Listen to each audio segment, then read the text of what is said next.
أدي أبي عاوزله مس من تتعرقنا حشنا مس أبي مس إساياس كده مس إساياس معراء بحنسا علينا ولدنا توالدنا إنا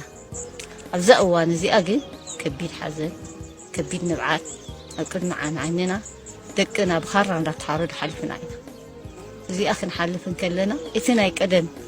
نكات أنتي جزية ملؤ باهي سلاسة زنورة جزية موائل نسيت رسيعه هيك من تعلنا أكبيت حزني لازمني أنا بس أبي يجي سكع هيك تجراين إلى تجت إثيوبيا كنت حقائق وقت نبردس يدنا سلام كنا بردك أنا هنرئي الموت ما يتولى زي ما ترمى عينا دك أنا هنردس يدنا محمر يملسن كويلنا كم إنا هنجبر ده دحا سلام كن فتحي سلام بعلو تردي وقفة كذا كل خبرنا عدنا سلز هلو كل خبرنا ሶስት ነገሮች ያስፈልጋታል። አንደኛ ሰላም፣ ሁለተኛ ልማት፣ ሶስተኛ የባህር በር። ኢትዮጵያ መዘጋት አይገባትም። ህዝባችን አሁን 130 ሚሊዮን ነው። በሚቀጥሉት 25 ዓመታት 200 ሚሊዮን ይሆናል። እንዴት በ2 ሚሊዮን ማህበረሰብ ጥቅም የ200 ሚሊዮን ህዝብ ጥቅም ይዘጋል? ፌር አይደለም። ፌር አይደለም። ዓለም አቀፍ ህግ አይደለም። ሎጂክም አይደለም። በጣም አሳፋሪ ነው። 30 ዓመት ተኝተናል። አሁን ነቅተናል። ጥያቄያችን እንቀጥላለን። ሰላምም ልማትም ባህር በርም እናሳካለን። ባህር በር ላይ እንድንወጣ ያደረጉን ጠላቶች ለ60 ዓመት ለ70 ዓመት የሰሩ ጠላቶች አሁንም ስራቸውን ቀጥለዋል። ከባህር በር እንድንወጣ ያደረጉን እነሱ ናቸው። እኛ ተሳስተን ተባብረን ሊሆን ይችላል። የኛ ልጆች ተሳስተው ትብብር አድርገው የባህር በር ጥቅም ያልገባቸው በወጣትነታችን ተቀስቅሰን አምነን እኩልነት መስሎን ትብብር አድርገን ሊሆን ይችላል። ዋነኛው የአጀንዳ ባለቤት ኢትዮጵያን የባህር በር የማሳጣት አጀንዳ ባለቤት ግን ታሪካዊ ጠላት ነው። አሁንም ቀጥሎበታል። መከላከያ ሰራዊታችን እናጠናክራለን፣ ልማታችን እናፋጥናለን፣ ባህር በር እናገኛለን። ቀይ ባህር መልሶ ለመጠየቅ የሚሰጋ የሚጠራጠር ትውልድ መፈጠሩ የስነ ልቦና ስብራት አካል ነው። አንችልም ብሎ ነው የሚያስበው። እኔ ላረጋግጥላችሁ እወዳለሁ፣ ኢትዮጵያ ትችላለች። ኢትዮጵያን የሚያክል ሀገር ኢንካፕሱሌትድ ሆና ለልጆቻችን መሸጋገር አለበት ብሎ ማመን ተገቢ ሐሳብ አይደለም። በሰላም በዓለም ሕግ መሰረት ኢትዮጵያን ከዘጋት በርና ድሃ ካስባላት መጠሪያዋ መገላገል አለባት ብለን ስለምናምን በየትኛውም መድረክ ከኢትዮጵያ ጋር በሰላማዊ መንገድ ለመነጋገር የሚፈቅድ አካል ካለ እጃችን ከምን ጊዜውም በላይ የተዘረጋ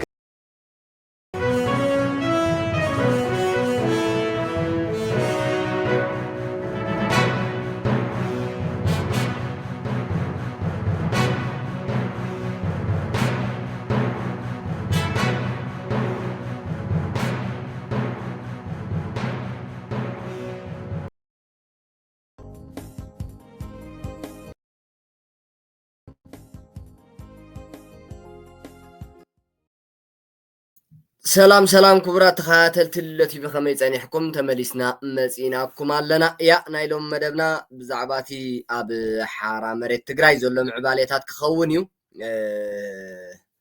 ሓራ መሬት ትግራይ ያ ዓቕምታቱ ካብ ዝለዓለ ናብ ዝለዓለ ደረጃ እዩ ዝውስኽ ዘሎ ኣብዚ ግዜ እዚ ኣብ ትሕቲ ባህላውያን ጀነራላት ህወሓት ዝነበሩ ወተሃደራት ዳርጋ ኩሎም ዝበዝሕ ሓይሊ ዝበዝሕ ዓቕሚ ኣብ ሓራ መሬት ትግራይ ዘሎ እቲ ትማሊ ጅግንነት ዝፈጸመን ብሎ ኣብ ደብረ ብርሃን ዝበፅሐን ዓለም ብስሙ ክፅዋዓ ዝገበረ ንጸላእቱ ስዒሩ ፕሪቶሪያ ኸይዱ ተፈራሪሙ ሰላም ትግራይ ዘውሓሰ ሓይልታት ምክልኻል ትግራይ ሎሚ ኣነ ወተሃደር ናይ ህወሓት ኣይኮንኩን ወተሃደር ናይ ህዝቢ ትግራይ እምበር ኢሉ ኣብ ሓራ መሬት ትግራይ እዩ ህዝቡ ንምድሓን ዕጥቃዊ ቃልሲ ኣውጁ ዝቃለስ ዘሎ ሶ ትቐንዲ ዕላማ ናይ ሰራዊት ሓይሊ ሰላም ትግራይ ከዓ ህዝቢ ትግራይ ዝድሕነሉ መንገድን ሰራዊት ትግራይ ኣብ ትሕቲ ባህላውያን ጀነራላት ህወሓት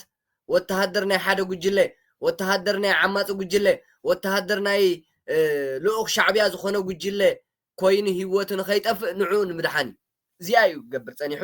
ተቐዳመይቲ ዕላማ ተቐዳመይቲ ወፍሩ ተቐዳመይቲ ኣጀንድኡ ሰራዊት ሓይሊ ሰላም ትግራይ ኣተግቢርዋ ኣሎ ዳርጋ ዝበዝሕ ብዘይ ምግናን ከባቢ 85% ዝኸውን ኣብ ትሕቲ ባህላውያን ጀነራላት ህወሓት ዝነበረ ሰራዊት ሓይልታት ምክልኻል ትግራይ ከድሕኖ ክኢሉ ኣሎ ድሒኑ ትዝበዝሕ ሓይሊ ሎሚ ኣብ ሓራ መሬት ትግራይ እዩ ዘሎ ሶ ባህላውያን ጀነራላት ህወሓት በቃ ትሕቲ 10,000 ተበፂሖም 10,000 ድሓን መዓልታዊ ይዕልሙ መዓልታዊ ከዓ ገገዲፍዎም ናብ ሰራዊት ሓይሊ ሰላም ትግራይ ይፅምበር ዘሎ መንእሰይ ትግራይ ሎሚ ሓራ መሬት ትግራይ ዝተዓጠቐን ዘይተዓጠቐን ብሓባር ኣብ መዓልቲ ብኣማኢት ዝቁፀር እዩ ክወርድ ዝውዕል ዘሎ ናብ ሓራ መሬት ትግራይ ክፅምበር ዝውዕል ዘሎ ናብ ሓራ መሬት ትግራይ ስለዚ ትግራይ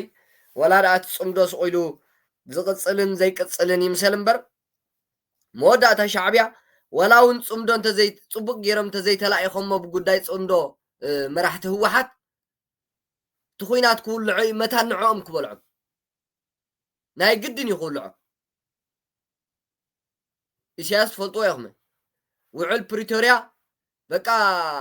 ዓብይ ኣሸባሪ ሓይሊ በቃ ዓብይ እምባጋነን ኮይኑ ገባርን ሓዳግን ኮይኑ ዘይተሳተፈ እሞ ከዓ ካልእ ኣጀንዳታትን ስለ ዘኮርየ እዩ ኣንጻር ኣብይ ኣሕመድ ተሰሊፉ 0000 ንፋኖ ሒዙ 0000 ንዕጡቃት ሒዙ ንዕጡቃት ናይ ህወሓት ሒዙ ሰላም ኢትዮጵያ ንምዝራግ ሎሚ ብዘይ ምቁራፅ መዓልታዊ ዝተፈላለየ ምንቅስቃስ ክገብር ንሪኦ ኣለና ሻዕብያ ስለዚ ህወሓት እንድሕር ደኣ ዘይተኣዝዛቶ ንኽበልዓ ኢሉ ኩናት ክውልዕ እዩ ደፊኡ ደፋፊኡ ኩናት ኣንጻር መንግስቲ ኢትዮጵያ ከዋግኦም እዩ ሰብ ባዕሉ ክበልዓ እዩ ሽዑ ኣብይ ተደልዩ ቋፀራ ትግራይ ተደልዮም ዝተረፉ በረኻ ናብ ገለ ህልምልም ዋላ ይበሉ ኣይገድሶን እዩ ሻዕብያ ድሓር ሻዕብያ ኣብ ትግራይ ኮይኑ ድሕር ደኣ ኣንጻር ኢትዮጵያ ኩናት ወሊዑ ምልእቲ ትግራይ ንዓዲ ሃለዎ ከግዕዛ ምልእቲ ትግራይ መንእሰያታ ክገፎም እዩ ሃብትታት ትግራይ ክጉሕጉሖ እዩ ንህዝቢ ትግራይ እውን መሊኡ ከፅንተን ከሰድዶን ይኽእል ስለዚ ኣብ ትሕቲ ባህላውያን ጀነራላት ህወሓት ዘለኹም ተሪፍኩም ዘለኹም ቁሩብ ቁራቦ ነብስኹም ኣድሕኑ ናብ ብፆትኩም ናብ መቃልስትኹም ናብ ኣሕዋትኩም ናብ ሰራዊት ሓይሊ ሰላም ትግራይ ትፅምበሩ ያ ኣብ ሓራ መሬት ትግራይ ብዙሕ ፀገማት ይርአ ኣሎ እዩ ከም በዓል እዚ ትርእይዎ ዘለኹም ዝኣመሰሉ ዓመፅቲ ኣለዉ እዮም ኣብቲ ሓራ መሬት ትግራይ ከምዚኦም ዝኣመሰሉ ፅባሕ ንግሆ ስቑኢልካ ብስምዒት ሃየ ሃየ ኢልካ ተሰኪምካዮም ንትግራይ ኣቲኻ በዓል እዚ ንትግራይ ምልእቲ ናብ ሲኦል ክቕይርዋ ክእሉ እዮም ትግራይ ምልእቲ እስሪ ቤት ክሃንፁ ክእሉ እዮም በዓል እዚ ትርእይዎም ዘለኹም ሃፍቶም ኪዳነ ማርያም ዝበሃል ኣብ ሓራ መሬት ትግራይ ዘሎ እዚኦም ስለዚ እቲ መዓልታዊ ናብ ሓራ መሬት ትግራይ ዝወርድ ዘሎን ኣብ ሓራ መሬት ትግራይ ዘሎ ሰራዊትን መራሕቲ ክቋፀር ፖለቲካውያን ቤት ፅሕፈታት ዝበሃሉ ክቋፀር ይግቦ እዩ ከምዚኦም ከም በዓል ሃፍቶም ኪዳነ ማርያም ዝኣመሰሉ ኣብ ሓራ መሬት ትግራይ ብስም ሓራ መሬት ትግራይ ፈቆዶ በረኻታት ዝንቀሳቐሱ ፅባሕ ንግሆ ንህዝቢ ትግራይ ከም ህዝቢ ኤርትራ ከምስልዎ ክእሉ እዮም ትግራይ ብምልእታ ኤርትራ ከምስልዋ ክእሉ እዮም እስር ቤታት እናሃነፁ ሓሲብካን ተፈሊኻናን በይነኻ ከይድካን እናበሉ ማዕለያ ዘይብሉ መንእሰይ ንእስሪ ቤት ከዳርጉ ይኽእሉ እዮም በዓል እዚ በዓል ሃፍቶም ኪዳነ ማርያም ስለዚ ነዚኦም ኣይትርአ መንእሰይ ትግራይ ወሪድካ ነብስኻ ኣድሕን ነዚኦም ከዓ ዝግባእ ምላሽ ሂብካ ክትፀራርጎም ትኽእል ኢኻ ንበዓል እዚ ሃፍቶም ኪዳነ ማርያም ዝበሃሉ ብኣግኡ ገና ሓፍ ከይበሉ መንእሰይ ትግራይ ኣብ ምእሳር መንእሰይ ኣብ ምቕፋድ ምስሊ ሰራዊት ሓይሊ ሰላም ትግራይ ናይ ቲፒኤፍ ኣብ ምድዋን ስቑኢልካ ስዲ ዝኾነ ዓይነት ኣዘራርባን ስርዓት ዘይብሉ ኣካይዳን ዓማፅ ዝኾነ ባህርያትን ሒዞም ክንቀሳቀሱ ክትርኢ ከለኻ ስርዓት ክተትሕዞም ዓቕሚ ኣለካ ከም በዓል እዚ መቸም ናብ ህዝቢ ትግራይ ክሕወስ የብሎም ብበዓል እዚኦም ክምራሕ የብሉን ሰራዊት ሓይሊ ሰላም ትግራይ እዚኦም ጥቕማ ጥቕሚ ዝለመዱን በዓል ዝሃፍቶም ኪዳነ ማርያም ጥቕማ ጥቕሚ ዝለመዱን ኣነ ፈጣራ ኣነ መስራታ ኣነ ዋና ኣነ ኩሉ ነገር ዝገብር ባህልትን እዚኦም ጽባሕ ንግሆ ማእኸል ትግራይ እንተኣትዮም ንብረት ህዝቢ ትግራይ እናዘረፉ ንመንእሰይ ትግራይ እናቆፈዱ ዳግማይ ስደት ዳግማይ ሞት ዳግማይ ህወሓት ክፍጠር ይኽእል እዩ ኣብ ትግራይ ስለዚ መንእሰይ ናብ ሓራ መሬት ትግራይ ትወርድ ዘለኻ የስ ውረድ ነብስኻ ድሕን ሻዕብያ እንድሕር መፅዩ ሙሉእ መንእሰይ ትግራይ ይኽጠፍእ ከይትጠፍእ ናብ ኣሕዋትካ ናብ ብፆትካ ናብ መቃልስትኻ ናብ መጋድልትኻ ናብ ተኣምኖም ብፆትካ ናብ ኣሕዋትካ ወሪድካ ናብ ሓራ መሬት ትግራይ ተጋደል ነብስኻን ህዝብኻን ኣድሕን ኣብኡ ከለኻ ግን ከም በዓል ዝሃፍቶም ኪዳነ ማርያም ዝበሃሉ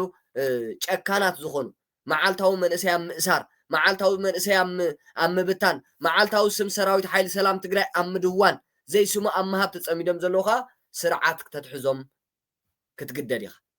መቸም ዓማፅ ክትኣለኽ ትብል ዓማፅ ተሰኪምካ ንትግራይ ኣይእቶን ትማል እኮ ኣብ ደብረ ብርሃን ክበፅሕ ከሎ ሰራዊት ሓይልታት ምክልኻል ትግራይ እዚኦም ኣሕዋትና እዮም እዚኦም ኣያታትና እዮም እዚኦም ኣባታትና እዮም እንዳበለ እምበር ዓቕሚ ስኢን ይኮነን ተሰኪሙ እትይዎም ግን ከምኡ ገይሮም ከምቲ ናይ ቅድሙ ዝነበረ ግዜ ዓመፅቲ ይኾኑ ኢሉ ሓሰቦም ተሰኪሙ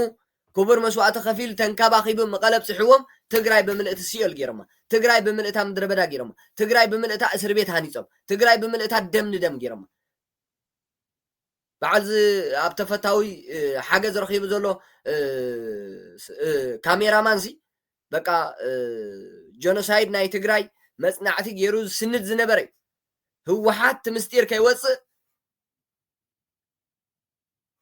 ስውር ኣቢላቶ ህልም ኣቢላቶ ሰለስተ ወርሒ ገይሩሎ ህወሓት ካብ ተጥፎ ዝሓውና ካሜራማን ዝነበረ ስለዚ በዓል እዚ ንሪኦም ዘለና ሃፍቶም ኪዳነ ማርያም ዝበሃሉ ኣብ ሓራ መሬት ትግራይ ዘለዉ ከዓ ፅባሕ ንግሆ ከምኡ ዓይነት ዓመፅትን ሰባት ዓፈንትን ሰባት ቀተልትን ንመንእሰይ ዝብትኑን እስር ቤታት ዝሃንፁን ክኾኑ እዮም ሶ ከምኡ ከይኸውን ሰራዊት ሓይሊ ሰላም ትግራይ ግምገማ ገይሩ መራሕቲ ክቋፀር ክኽእል ኣለዎ ዓቕምታቱ ከዓ ከበርኽ ኣለዎ መንእሰይ ከዓ ከድሕን ኣለዎ ንትግራይ ኣንዊሑ ክሓስበላ ክኽእል ኣሎ ደሓን እናተባሃልካ ተሓዛዚልካ ተኣቱ እሞ ሽዑ ዕድል ምስ ረኸቡ ከም በዓል ሃፍቶም ኪዳነ ማርያም ትግራይ ብምልእታ ንኤርትራ የምስልዋ እስር ቤታት ሃኒፆም መንእሰይ ኣብ ጎዳጉዲ ክርስዕዎ ክእሉ እዮም እንታይ እዩ ዝገብር ዘሎ ኣብ ሰራዊት ሓይሊ ሰላም ትግራይ ኮይኑ ዝሓውና ንማንም ኣይጠፍኦን ሰባት ክውንጅል ሰባት ከእስር ሰባት በቃ ምስሊ ናይ ሰራዊት ሓይሊ ሰላም ትግራይ ክድውን ኢኻ ትሪኦ ሶ ካብዚኦም ክጥንቀቅ ክኽእል ኣለዎ ሰራዊት ሓይሊ ሰላም ትግራይ ንከምዚኦም ዓይነት ገና ከይጀመሮ ዓመፅቲ ናይ ዓመፅ መንገዲ ተኸቲሎም ስም ሰራዊት ሓይሊ ሰላም ትግራይ ኣብ ምድዋን ተዋፊሮም ዘለዉ ኣካላት ስርዓት ኣትሒዙ ግቡእ ምላሽ ግቡእ ስጉምቲ ክወስድ ይግባእ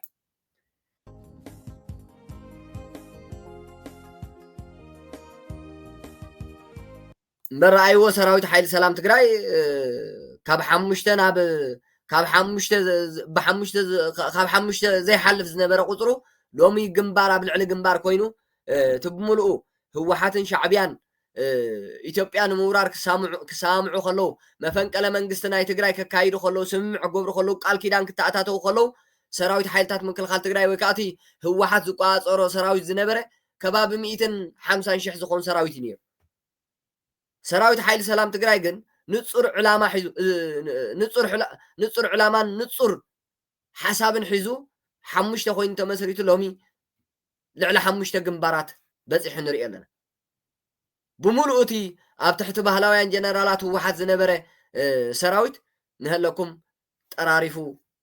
ኣድሒንዎ ማለት እዩ ህወሓት ብምሉእ ሰራዊት መጀመርያ ምስ ሻዕብያ ቃል ኪዳን ክትተኣታተው ከላ ምስኣ ዝነበረ ሰራዊት ተዝህሉ ክሳብ ሎሚ ኩናት ወሊዓ ኢትዮጵያ ሰላም ኢትዮጵያ ትዘርግ ማሃለወት ነይራ ኣብ ሻዕብያ ኮይና ግን ሰራዊት ሓይሊ ሰላም ትግራይ ብትንትን ቢልዋን ህወሓት ስለዚ ፅቡቅ እዩ ዘሎ ሰራዊት ሓይሊ ሰላም ትግራይ ኣብ ፅቡቅ ደረጃ ኣብ ፅቡቅ ቁመና እዩ ዘሎ ሓደ ሓደ ከም ዝገለፅክዎ ዓመፅትን ዘይሓላፍነታውያን ሰባትን ዘይስሙ ዝህብዎን ሰራዊት ሓይሊ ሰላም ትግራይ ኣብ ውሽጡ ኣለዉ እዮም ነዚኦም ከዓ ሰራዊት ሓይሊ ሰላም ትግራይ እቲ ፖለቲካዊ ቤት ጽሕፈት ዝበሃል ትላዕለዋይ መሪሕነት ዝበሃል እቶም ላዕለዎት ኣዘዝ ሰራዊት ዝበሃል ግቡእ ግምገማ ገይሮም ኣብ ከም በዓል ዝሃፍቶም ኪዳነ ማርያም ዝበሃሉ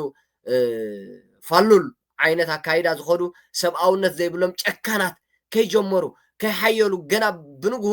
ጭካነ ዝመለለዮም ኣካላት ስጉምቲ ክወስደሎም ይግባእ እዩ ሶ ኣብ ማእኸል ትግራይ ዘለኻ መንእሰይ ግን ዝተዓጠቅካን ዘይተዓጠቅካን ሎሚ ወላ ከምቲ ንሪኦ ዘለና እቲ ናይ ፅምዶ ኩነታት ዝቕፅላይ ምሰል እምበር ሎሚ እንተዘይቀፀለ ሎሚ እንተ ብሓንሳብ እንተዘይከዱ ፅባሕ ንግሆ መሊኦም ብሓንሳብ ክኸዱ ክእሉ እዮም ክበኣሱ ንኽእሉ እዮም ሻዕብያ ግን እቲ ኩናት ምጅማሩ ኣይተርፍን ሻዕብያ ነዛ ኩናት ናይ ኢትዮጵያን እንተዘይጀሚርዋ ብሰላም ክነብር ከም ዘይክእል ይፈልጥ ስለዚ ከይቀደሙ ንክቅድሞም ምክንያቱ እንድሕሪ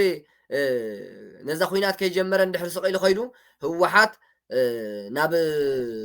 ናብቲ ዋና መንግስቲ ናይ ኢትዮጵያ ናብቲ ዝምውላን ዝድጉማን ናብቲ ንህዝቢ ትግራይን ንህዝቢ ንመላእ ህዝቢ ኢትዮጵያን ዝመርሕ ፍሉጥ ዝኾነ መንግስቲ ናብኡ ናይ ዕርቂ ልማኖ እንዳካየደት እያ ትርከብ ዘላ ስለዚ ፅባሕ ሙሉእ ዕርቂ ጌራ ንሻዕብያ ክትጠልሞ ትኽእል እያ ትግራይ እንድሕር ዳ ቀዋሚ መንግስቲ ተመስሪቱላ እዚ ንሪኦ ዘለና ሰራዊት ሓይሊ ሰላም ትግራይ ከዓ ዋሕስ ትግራይ ኮይኑ እንድሕር ዳ ዶባት ትግራይን ኢትዮጵያን ኣውሒሱ ሻዕብያ ዕድምኡ ሓፃር እያ ክድስቆ ይኽእል ይባዕሉ ሰራዊት ኢትዮጵያ ክድስቆ ይኽእል ይባዕሉ መንግስቲ ኢትዮጵያ ሻዕብያ ከዓ እታ ኩናት ኣብ ዶብ ኤርትራን ኢትዮጵያን ክትካየድ ኣይደልያን ኣብ ማእኸል ትግራይ ኮይኑ ኣብ ውዥብ ኩናት ኣብ ዶባት ኣምሓራን ዓፋርን ትግራይን ኣብዚ ኮይኑ እዩ ክዋጋእ ብኡ ካብኡ ተበጊሱ ኢትዮጵያ ንምውራር ክወፍር ዝደሊ ዘሎ ሻዕብያ ስለዚ እዚኣ ክትሓልፎ ይደልን ትግራይ ብሰራዊት ሓይሊ ሰላም ትግራይ ሓራ ክትከውን ኣይደልን ህወሓት ናብ መንግስቲ ኢትዮጵያ ገጻ ክትፅጋዕ ኣይደልያን ምስ መንግስቲ ኢትዮጵያ ዝተፈላለየ ርክባት ክህልዎ ኣይደልን እዩ ሻዕብያ እንታይ ደኣ በቃ ላንጋ ገይሩ ተገደደሲ ወላ ምስኡ ኣይትተዓረቕ ምስ መንግስቲ ኢትዮጵያ ግን ጸሊም ጽልእን ዘይዕረቕ ኣፈላላይን ክህልዋ እዩ ዝደሊ ከይፈተወት ሽዑኡ ንሻዕብያ ትእዘዝ እንድሕር ዳ እዚኣ ዘይጌራ ግን እታ ኩናት ቅድሚ ዕርቂ ምግባሮም ህወሓትን ሻዕብያን ህወሓትን መንግስቲ ኢትዮጵያን ቅድሚ ዕርቂ ምግባሮም ህወሓት እዩ ሻዕብያ እዩ ክጅምራ ነታ ኩናት ማለት እዩ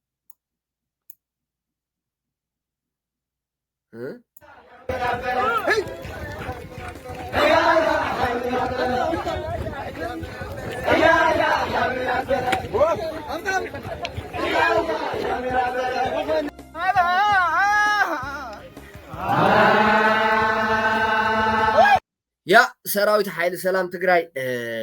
ምስ ወኑ ምስ ሓይሉ ምስ ዓቕሙ ምስ ፅቡቅ ቁመንኡ ባይዞ ሰራዊት እዚ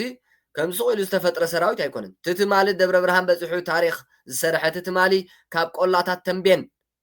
ብዘይ ወላ ሓደ ድጋፍ መራሕቱ ተሰኪሙ መቐለ ዘእተዎም እቲ ትማሊ ንሓሙሽተ ሽዱሽተ ዝበሃሉ ሓይልታት ዝሰዓረ ትግራይ ምልእቲ ዘውሓሰ ሰላም ፕሪቶርያ ዘረጋገፀ እዩ እዚ ሓይሊ እዚ ስለዚ ሎሚ ሓሪኑ ወፂኡ ሎሚ መዓንጡ ሸጥ ኣቢሉ ወፂኡ ሎሚ ሽጣራታት ናይ ዓመፅቲ ፅቡቅ ገይሩ ተፀይኑ ኣብ ሓራ መሬት ትግራይ ወፂኡ ዕጥቃዊ ቃልሲ ምእዋጁ ብማንም ሓይሊ ዝሰዓር ኣይኮነ ህወሓትስ ግደፍዋ እሞ ሻዕብያ እውን እቲ ብድሕረይ ደጀን ኣለኒ ዝብሎ ንሱ እውን ንሰራዊት ሓይሊ ሰላም ትግራይ ክስዕር ምስ ሰራዊት ሓይሊ ሰላም ትግራይ ገጢሙ ህላውነቱ ከረጋግፅ ኣይክእልን እዩ ህወሓት ዳ ግደፍዋ እንታይ ሓይሊ ኣለዋ ህወሓት እኮ እቲ ኩነታት መንግስቲ ኢትዮጵያ ስለ ዘይፈቆዶ እምበር ሰራዊት ሓይሊ ሰላም ትግራይ ይትረፍ ከምዚ ኢሉ ሕጂ ገዊዱ ይትረፍ ከምዚ ኢሉ ሕጂ ግንባር ኣብ ልዕሊ ግንባር ኮይኑሲ ቅድሚ 4-3 ወርሒ እውን ንህወሓት ሱር መሰረታ መጥፋእ ነይሩ ግን እቲ ኩነታት ካልእ መልክዕ ከይሕዝ መንግስቲ ኢትዮጵያ ይደልዮ ኣይነበረን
ሰራዊት ሓይሊ ሰላም ትግራይ ደቂ ኣንስትዮ ኣለዎ ምኩራት ተጋደልቲ ኣለዎ ኣዝዮም ግንባራት ኣብ ልዕሊ ግንባራት መሪሖም ዓወታት ዘረጋግፁ ናይ ኩናት ክኢላታት ዝኾኑ መራሕቲ ኣለዎ ፖለቲከኛታት ኣለዉ መሃንድሳት ኩናት ኣለዉ ኩሉ ነገር ኣብ ሰራዊት ሓይሊ ሰላም ትግራይ ኣሎ ምክንያቱ እቲ ትማሊ ደብረ ብርሃን በፂሑ ቅያን ጅግነትን ዝሰርሐ ሰራዊት ኣብ ሓራ መሬት ትግራይ ዘሎ ኢና ንብል ዘለና ስቑኢሉ ሰራዊት ሓይሊ ሰላም ትግራይ ካብ ገለመለን ዝተኣኻኸበ ይኮነ እቲ ትማሊ ቅያን ጅግነትን መላእ ትግራዋይ ትማሊ ቅያን ጅግነትን ሰሪሑ መላእ ትግራዋይ ትማሊ ንፀላእቱ ስዒሩ ብስሙ ዓለም ብስሙ ክፅዋዓ ገይሩ ደብረ ብርሃን በፂሑ ፕሪቶሪያ ኣረጋጊፁ ፀዊዑ ኣብ ፕሪቶሪያ ተኣኪቡ ፕሪቶሪያ ኸይዱ ንፀላእቱ ኣብ ጠረጴዛ ኮፍ ኣቢሉ ተዛትዩ ሰላም ትግራይ ዘረጋገፀ እዩ ሕሰቦ ትማሊ ብጅግንነቱ ዝልለ ዝነበረ ሰራዊት ሎሚ ተወፂዑ ወፅዓ ወሪድዎ ዝተቃለሰሉ ዕላማ ተጨውዩ ትግራይ ብምልእታ እስር ቤት ኣብ ልዕሊ እስር ቤት ኮይና ሞት ዜጋታት በዚሑ ትግራይ ብሻዕብያ ተወሪራ ዳግማይ እንደገና ዕጥቃዊ ቃልሲ ኣውጁ ብሓራ መሬት ትግራይ ዘሎ ሰራዊት ሕሰቦ እዚ ሓይሊ እዚ ጥበብ ናይ ኩናት ዝፈልጥ ዓመፅ ዝፅየን ጭካነ ዝፅየን ናይ ለውጢ ናይ ሰላም ሓይሊ እዚ ሓይሊ እዚ ናይ ሰላም ሰራዊት ሓይሊ ሰላም ትግራይ TPFC ናይ ሰላም ሓይሊ ከምታ ዓንተ በዝበልኮ ከም በዓል እዚ ነዚኦም ገዲፍካ እዚኦም በዓል ዝሃብቶም ኪዳነ ማርያም ዝበሃሉ ገዲፍካ እቲ ዘሎ ማዕለያ ዘይብሉ ጅግንነት ዝፈፀመ ጅግና ሰራዊት ፍትሓዊ ዝኾነ ፍትሒ ክቡር ሂወቱ ዝኸፍለላ ንፍትሒ ንዓመፅ ዝፅየን ሰራዊት ኣብ ሓራ መሬት ትግራይ ዘሎ ሓደ ከም በዓል ዝንሪኦም ዘለና ሃብቶም ኪዳነ ማርያም ዝበሃሉ ዓመፅትን ጨካናትን ኣለዉ ዶ የስ ኣለዎ ብዘይ መረጋገፂ ዜጋታቶም ዝኣስሩ መንእሰያት ዝኣስሩን ዝዕፍኑን ሓደ ከም በዓል ዝሃብቶም ኪዳነ ማርያም ኣብ ሓራ መሬት ትግራይ ኣለዉ ዶ ኣለዎ ነዚኦም ግን እርማት ክወስደሎም ይግባእ ሰራዊት ሓይሊ ሰላም ትግራይ እቲ ኣመራርሓ እቲ ላዕለዋይ ኣመራርሓ ወይ እቲ ፖለቲካዊ ቤት ፅሕፈት ዝበሃል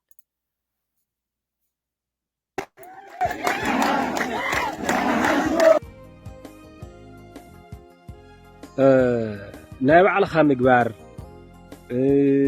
ኮሕ እንደትበል ዝብላ ዘረባታት ብትዴፍ ብጣዕሚ ዘደጋግማ ማለት እዩ በቃ ናይ ባዕልኻ ምግባር እዩ ሰውልካ ትፀንሕ እሞ ከም ገለ ክትብል ከላ ሸተት ማልያ ወይ ንገዛኻ በቃ ናይ ሓራ መሬት ገለ ኮሕ እንደትበል ገለ ዝብላ ዘረባታት ኣለዋ ባይ ዘ ወይ ፅቡቕ እዩ ግን እንታይ ወሲልኩም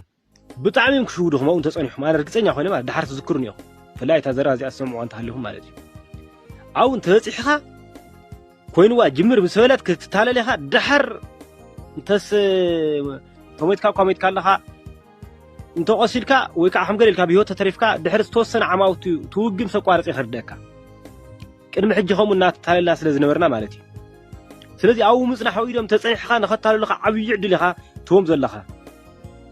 ያ ትኽክል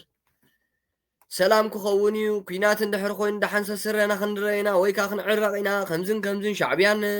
ህወሓትን ተጣላሊሞም እዮም ፅምዶ ፈሪስያ ገለመለ እዚ መሸወዲ እዩ ርግፀኛታት ኮይንና ክንዛረብ ኣይንኽእል ኩናት ክህሉ ይኽእል ዶ ትግራይ የስ 90 ገለመለን % ምክንያቱ ሻዕብያ ይህንደድ እዩ ዘሎ ሻዕብያ ኣብ ዶባት ኤርትራን ትግራይን ኩናት ኩሉ አይደለን እዩ ብሓደ ግዜ ክጠፍእ እኽእል ኣብኡ እንድሕር ተወሊዓ ዕድመ ሻዕብያ ብሓፃር በቃ ክሓፅር እዩ ስለዚ ኩናት ኣብ ማእኸል ትግራይ ኣብ ዶባት ትግራይን ኣምሓራን ዶባት ትግራይን ዓፋርን ብኡ ገይሩ ነምሓራ ገፁ እዩ ዝደለየ ሻዕብያ እዚኣ ከዓ ግድን ከተግብራ ይጎይሎ ፅምዶ ስቑኢሉ ኣንፈቱ ናብ ዘይፍለጥ ገፁ እዩ ዝመስል ግን ከዓ ኣይኮነን ህዝቢ ንምድንጋር ወይ ከዓ ኣቓልቦ በቃ እሳይ ንምግባር ሽጣራ ክኸውን ይኽእል ካልእ እዚ ኣይጅመርን ኩናት እንድሕር ጀሚሩ ከዓ ዳሓንሰ ስረና ንረዶነ ናብ ጥዕመና ንኸይዶ ገለመለገለዝ ዋ ናበይኻ ክትከይድ ብሻዕብያ ሙሉእ ብምሉእ ምስተኸበብካ ብሻዕብያን ብፋኖን ምስተኸበብካሲ ናበይኻ ነብስኻ ክተድሕን ከይፈትኻ ኢኻ ክትዋጋእ ከይፈትኻ ኢኻ ክትዋጋእ ኣሎም እቶ እንተኢሎም ካ ተኣቱ ግምጥልልካ እንድሕር ክትሃድም ፈቲንካ ከዓ ርእስኻ ዝጥቕሉብካ ባዕሎም እዮም ናበይ ገፅካ ኢኻ ክትከይድ ነቲ ፖለቲካ ብደንቢ ዘይተረድአ ሰብ ከዓ ወይ ከዓ ተካሂዶም ካብ ቀደም እናተኸታተለ ዘይመፀ ሰብ ከዓ ብጣዕሚ ክታለል ግድን እዩ ክታለል እንድሕር ዘይደልየ ከምዚ ዓይነት ዘረባታት ክሰምዕ ኣለዎ ክነቕሓሎም እንተኮይኑ ማለት እዩ 2015 ሓደ ታይልንስ ሓደ ዓርከይ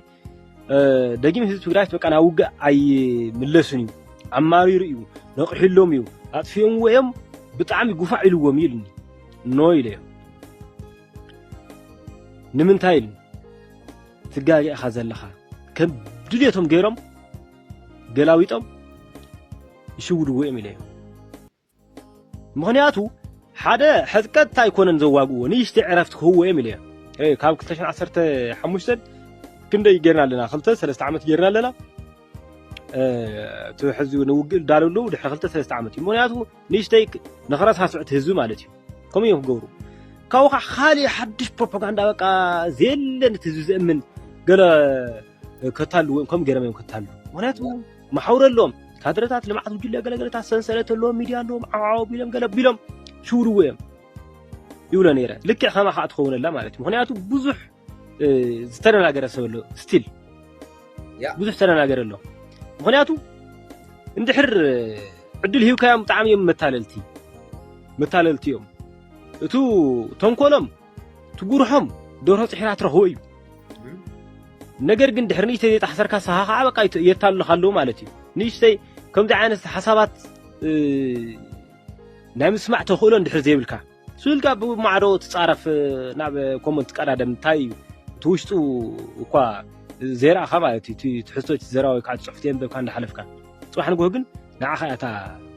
جودات مالتي سلزي كنا حلو مالنا أقدمنا كو حمس ولد ويكع كونتها مستفترة ناب جزاء ذهيت تلتقان كاب حجة خان ذهيت جزاها من تان توجون تسفع وريتم كجرفوا مالتي مهنياتو هزو خيج فتفنا ندحرنا حرا مريت كتمصحون كا بحجي خان دنعا برغز وزحات تمصو لهم انتم زمصو مستم زي مصو ወይ ከዓ مستم زي تردوم زله انا كل غزي وقعي امبر بزح منسي حرا مريت له يغرفله انا ግን نتم زي مصو تمو زلو تجي له دحرت تامامين لهم زلو كعجونيهم زولم ساعات مسوم ينيت وقعي ስለዚህ بحجخا تسفع ورصوم امبر دحر نوق انت تاعتيو كشودو ويم هزم تاين زغورو ابرخا كوي واغو نابل برخا انت اللي زغون طلع برخا سويدو تليكو او كاب زواغو اب ما خلق قشت وي كعم ما خلق تماكي زواغو يا هو حاتن شعبيان زي اكايدو اب طرح غلغولا اب ጫካ برخا اب منم فطر ود سب زي يقمطلو خوينم اي واغوني من كدغفهم اما اخل حزبي اما اخل ابيات امنت اما اخل مسجداتن بيتكريستياناتن اما اخل هنصاتات اما اخل سب زنبرلو ببزح سب زقمطلو بوتاتات يم كوينات حمد ككايد كيفت هيت حزبي اب غنوم يعسل دجنوم يخون قال انت تجددسي بقى هلاونتهم يرغاغصلهم صلا بين يمصالو ገለገለ ዝብሉ ማለት ስለዚ ነዚ አኻ خغبروا ላዕልን ታሕትን እዮም ዝብሉ ዘሎ ተህዝቢ ካብ ኢዶም ካብ ቁጽሮም ንላዕሊ ይኾኖም ከም ዘሎ ይርድኡ ወሎ ሶ ጥዑይ ገይሩ መልዩ ህዝቢ ትግራይ ካብ ቁጽር ህወሓት ወፃእ ከይኮነ ከሎ እቲ ኩናት ኣብ ማእከል ህዝቢ ኮይኖም ክጅምሩ እዮም ተገዲዱት ህዝቢ ኣብ ጎኖም ክኾም ሲቪል ክዳን ጌርካ ማእከል ከተማ ተኩስካ ምኻድ ማለትኩ ህዝቢ ኣውዲኻ ማለት እዩ ያ ታዲያ ድሓር በቃ ከለባ ቀታሊ ኸዘይ ትፈልጥ ስኡልካ ምን ከም ዝቅትልካ ይፍለጥ بعلم كنت هايولو خلقا كلا وديكا زحيل زي كم زجيركا قال لهم بروباغندا العلوم يشودوها تلعل هولكا تلعل شعو اي تدالخا سلطنا يبلكا نتي ناي ببغسي طعي مخنيات ون يبلكان سويلكا بقى شعب شودخا هات هولكا تلعل زلخا شعو تودا مالتي امت قد محجز قطمنا كاب ناي قد محج خونا تاترفنا انتي تطقمناسكي ليه سوي هلقناسكي يا مجمريا صلاخ اتخلو تግራይ ቋጽራ خلو ብዙሕ ሰሞይቱ ብድሕሪኡ ነው ሆይልካ ተወጪት ውግተ ቢሉን ግን መንሰይ ሃሊቁ ታይሙ ትርጉም ረኸብናል ስለዚ በቃ ብሱርና ተስፋ ቆርጾ እንደም ብሕጂዮም በቃ ኣብ ፍላይ ኣብ TDF ዘለኻ ኣብ ጸጥታ ዘለኹም ሓይልታት ኩሉ ክብተን ክኽእለሎ ማለት እዩ ናብ ዓድና ሓላው የድልያንዲ ናብ حرام مريت نوع أو ذي التي وحس هزب تجراي خون زخل حيلي علم زمسكرت له هزبي يزمر له زل حيلي قال له وتديف كو في الليل حري زاناي ጥር 15 ነራ ክተሽን ዓመ ማለት እዩ ነበረ እዚ ዳይ ልዕሊ ልዕሊ ኮር ንውሳነኮ ጉፋዕ ተዋይልኩ TDF ከም ትካልኮ ባይዘወይ እተው ዘሎ ሰብሲ ዝተታለለ እምበር ቅድሚ ሕዚ ንዓደይሉ ብንጹህ ልብ ዝወፀ ይተዋይሉ ስለዚህ ሕሰብ ኮዩ TDF ናታልካ ናታል ጽዋዕ ለምበር ከም ትካል ኮ ብጣዕሚ ኣቢሉ ኮይ ናይ ሓደ ፓርቲ ዓጀቲና ኢሉኮ ወሲኑ እዩ ቱ ሕሉፍ ታሪኽ ናተራእየ እዩ ብTDF ናታልካ ጽዋዕ خصاي امبر حزب بتاعمي ابيلو يزله فنفنو يزله مالتي نتتكال يزلكم زله امبر تو زله جنا خندي تاريخ سرحكم كنا حجونكم زله ناب كالي سيكا طماز كا مغرب ويكع مردا خيهلو سراويت حالتات من كلخال تግራይሲ ኣብ ትሕቲ ህወሓት ምህላው ናይ ህወሓት ባርያ ኮይኑ ምህላው ብህወሓት ጥራይ ዝእዘዝ ንህወሓት ጥራይ ተጸዋዕነቱ ንህወሓት ጥራይ ዝካላኸል ኮይኑ ምህላው امبر እቱብ ዘሎ ሰራዊት ፋልሶ ሰራዊት ምንም ጥቅም ዘይብሉ ሰራዊት ኮይኑ ኣይኮነን ታይዳ ጅግናዩ ትማል ደብረ ብርሃን በጽሑ ታሪኽ ዘመስከረና ዓለሙን ብስሙ ክጽውዕ ዝገበረ ንጸላእቱን ኣብ ፕሪቶሪያ ጸዊዑ ኣብ ጠረጴዛ ኮፍ ኣቢሉ ኣዛትዩ ሰላም ትግራይ ዘውሓሰይቱም ሰባት ሰራዊት ሓይልታት ምክልኻል ትግራይ እዚ ዛረብ ዘላ ሓውና ሰራዊት ሓይልታት ምክልኻል ትግራይ ኣበየሎ ሎሚ ኣብ ሓራ መሬት እዞም ኩሎም ንሪኦም ዘለና ክንሪኦም ፀናሕና ኣበየሎ ሎሚ ኣብ ሓራ መሬት ትግራይ ትማል መን ነይሮም ሰራዊት ሓይልታት ምክልኻል ትግራይ ሎሚ ኸ ኣብ ሓራ መሬት ትግራይ ኮይኖም ሰራዊት ሓይሊ ሰላም ትግራይ TPF ህዝቢ ትግራይ ንምምድሓን ዕጥቃዊ ቃልሲ ኣውጆም ይቃለሱ ኣለዉ ስለዚ ናብ ሓራ መሬት ውረዱ ወይ ከዓ ገዛኹም ኪዱ ብድሕሪኡ እቲ ሓይሊ ተስፋ ቆሪፁ ናብ ገጹ ኣይገብርን እዩ ማለት እዩ ይቕንየለይ ሼር ናባልኩም ኣባፅሕዎ هو حسي نسدرا تقالاساي مش مقاق مأسار مقتال ناي قدم أملومي مالتي بدرج تايجور نير موسيلكم حدا سبعي مسدرج خوينو يواجع نحرهاليو أفتاجزي خدو أفتاجزي خدو ما عازل النبرة لكع خم سبعي كوينم يمقلوه تمام لا شعبيان هو حتى كم زيهم تقول نيرون كاب تفري وين جبهاز نبرة ترف مرف قاله ويكا وتهدرنا يدرجن زخونه ويكا قفي فمو خاب إيدهم زملته ستيل ناو كبرخا ساحل جميرهم ستيل ناو نجوزنا خديهم ندي أسرلو نسويتي أسرلو ندقي أسرلو منبر بيتو يعطولو كل نجر بقى بزح قفعتات يمزفت مخمز حجي قبل على جيجنا تقلا ساي أيانا برهجوما فتصيما تزله هو حت بيتو بربيرا بيتو منبر بيتو بربيرا هابتو نايولك هابتو غحغي حوسيداتو زلا هوحات ወይ ካው ሲደም ዘሎ ወታደራት ህወሓት ከምኡ ካብ ቀደም ካብ ሻሕል ጀሚሮም ካብ በረኻ ጀሚሮም ዝገብርዎ ሻዕብያን ህወሓትን እዮም ምናልባሽ ኣብ ትግራይ ኣይተረኣየን ክኸውን ጸኒሑ ክኸውን ይኽእል እዩ ሎሚ ግን ህወሓት ምስ ሻዕብያ ተማሓዝያን ተማሳጢራን ልኡኽተ ሻዕብያ እናተቐበለት ሻዕብያ ዝገብሮ ኣብ ትግራይ ትገብር ዘላ ህወሓት ኢሎም 10 ከፍተልን 5 ከፍቲ ይወስድዎን ደቁና ሃለው ማለት እዩ እታ ሰበይቲ ፍርቃ ሂቦም نعا يزرفوا نيرم مالتي كما جيري تهزو خمزي نا تقبلهم مصيو تعمل جرب بايزوي نا بقى فرحيو بقلسي نا تقتله نا ترشن نا تعسر سلون او كتفونا نا فرح بقى سمعوا سينو زو قالو سلو زو وديو انصارم زلعله سب يسينو سابلم صنح بر تጨቆይኑ بتعميو تጨቆይኑ صنحي مالتي نا ناي قدم امولم يوقع مرشان مقتال زغونه رسقنع زبله دحنا جغنا سبا انتليو بقى قطع أطفوه بلوه كونه مالتي كم زحز ببليونات مليونات كسرقوا نحد عليه كساي خجوروه هذا نعوز اللي يقراتي ويكع رجون تليكن جزع نوال سويل قليل كساي دبل نرسب كندي أطفيهم وين وديهم مالتي تونكم ذو النور مسافة صباط كوينا ما يكونن جن زجدة نتمي مسفلنات عزمينهم هزو خشقونو ندحر نيرم جن من تعرف فيهم طعم يحزن سورة هاي لبامات آسيركا مهيركا يمكن سدون نيرم برنا أرخا قطول خودو يمنورو من أنا هذي زي من يزبهال بعد قرات أب حرام رئيس دولة تجار لايس بيسو آسيروموم جزو قال خا فرارسوم قال مسمع هي تزربازي وني لنا مالتي إن أمولمي تخونا جن حزقن تيجي أخيلي يطفوا لك زي أخيلي إحنا خاخ الدي مالتي صقم يقول فما يجرك حنا في الداء زودله صغير كا لاي كسايس راح يكون مسرح مالتي الذي نقول لك زي اللو أيو سحق بترعى كمان ناولا ينورون يوم تغنى جن أتوم كادرتات لا تحت يا طابيا وردا زعمدا ዘለኹም ግን ይባሃያል ኢልኩም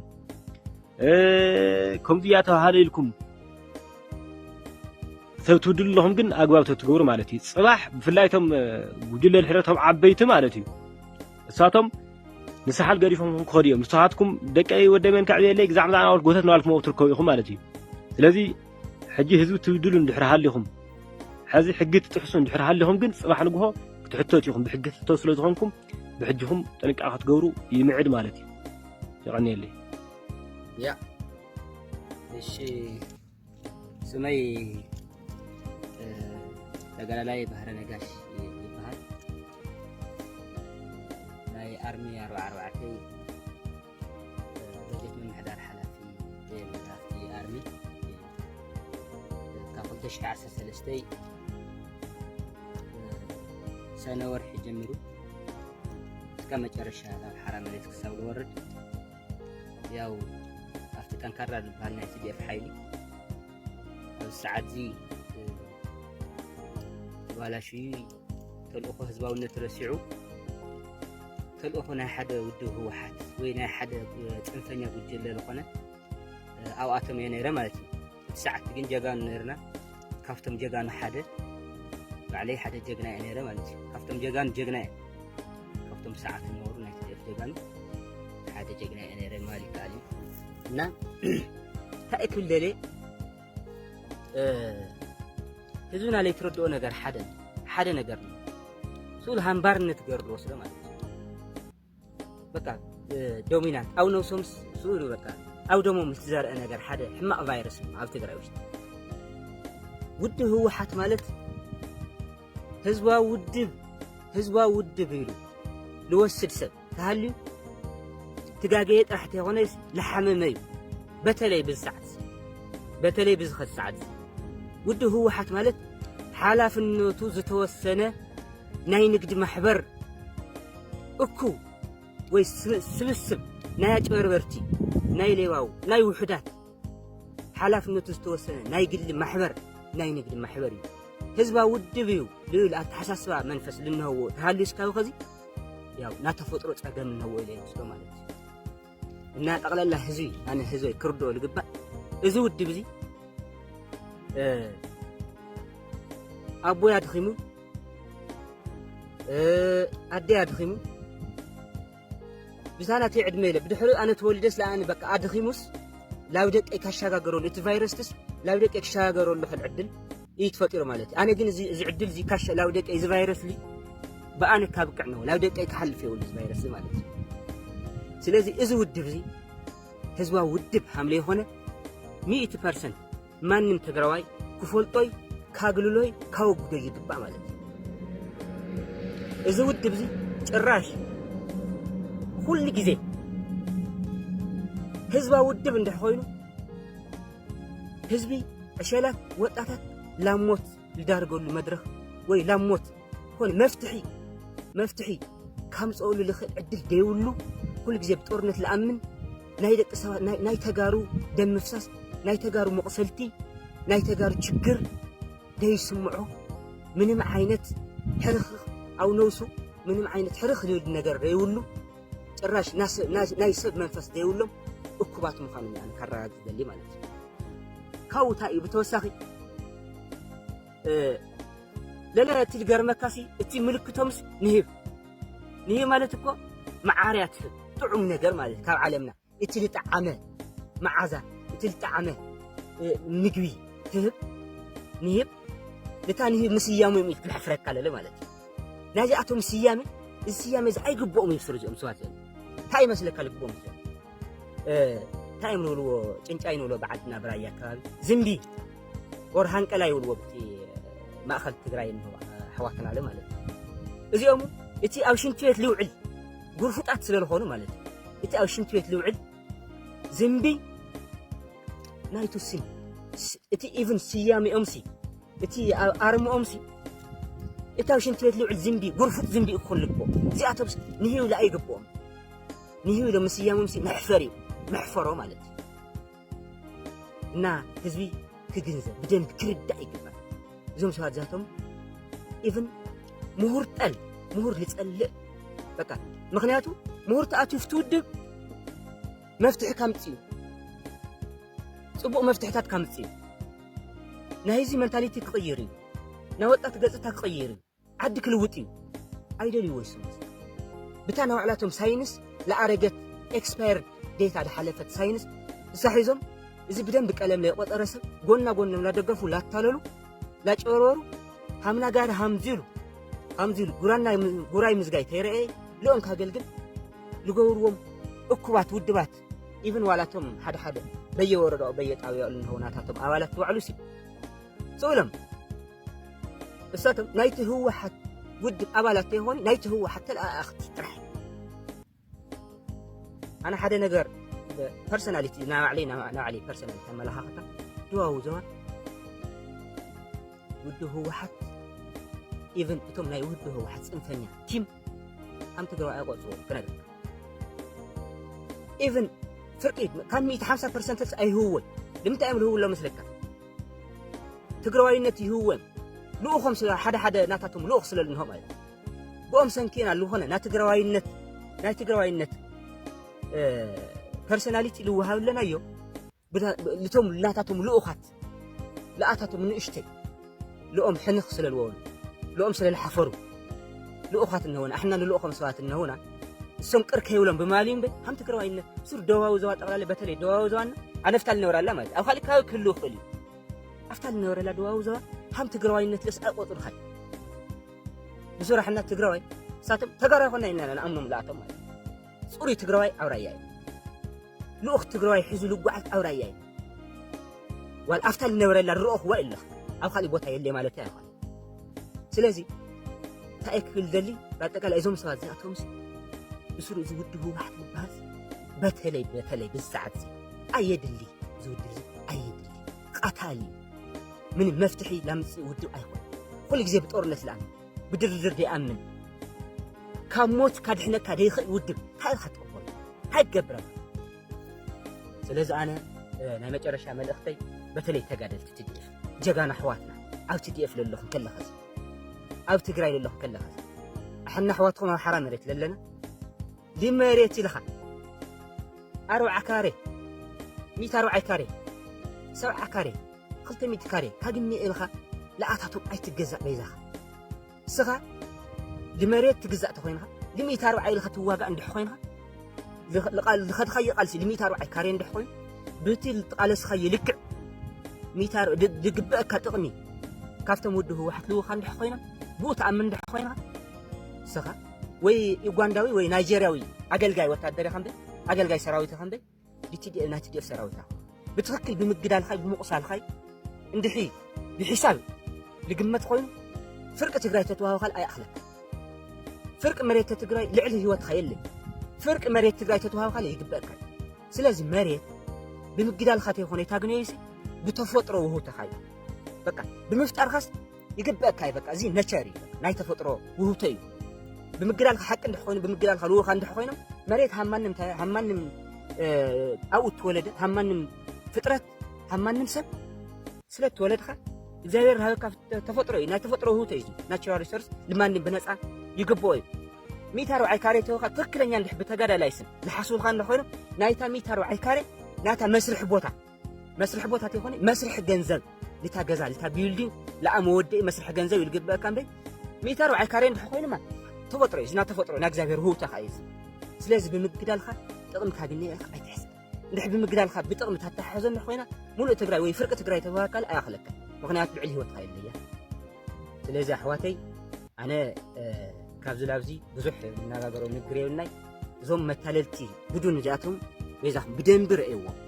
أستوعلوا تاريخهم لا دحري تطيقوا ولدهم تطيقوا لا دحري إتنا ولدهم قسلي هم بحدش تطيقوا وما يمتع على قدمي كاو للهون يكون ديسيشن مقمط أي تشجركم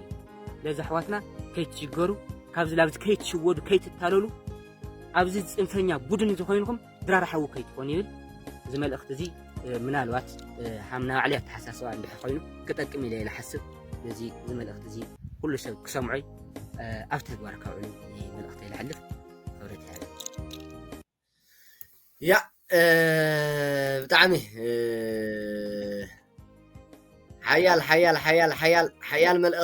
حيال ملأختي ناي جيجنا تقادالاي بتعمي أنا بتصمونا تخاتاتي لي سميعيو حيال ملأختي بتعمي سراويت حيل سلام تقراي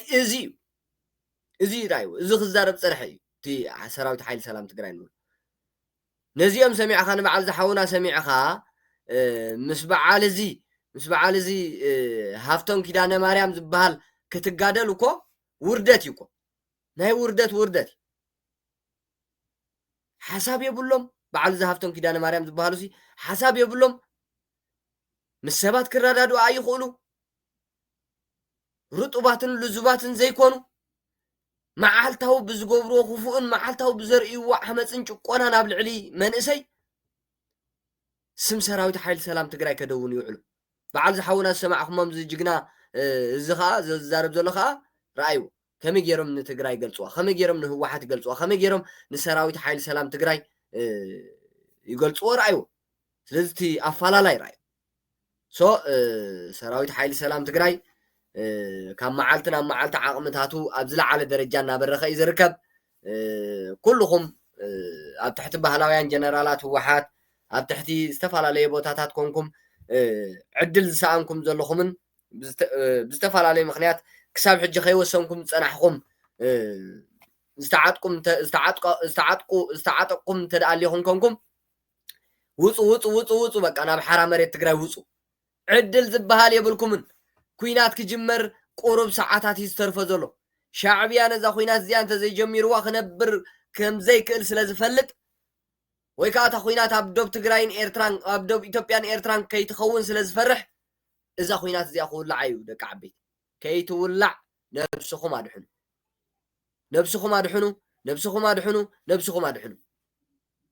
ሎም ናብ ሰራዊት ሓይሊ ሰላም ትግራይ ንኽትፅንበርሲ ብዙሕ ምኽንያታት ኣለካ ተመጀመርያ ሰራይ ድሓን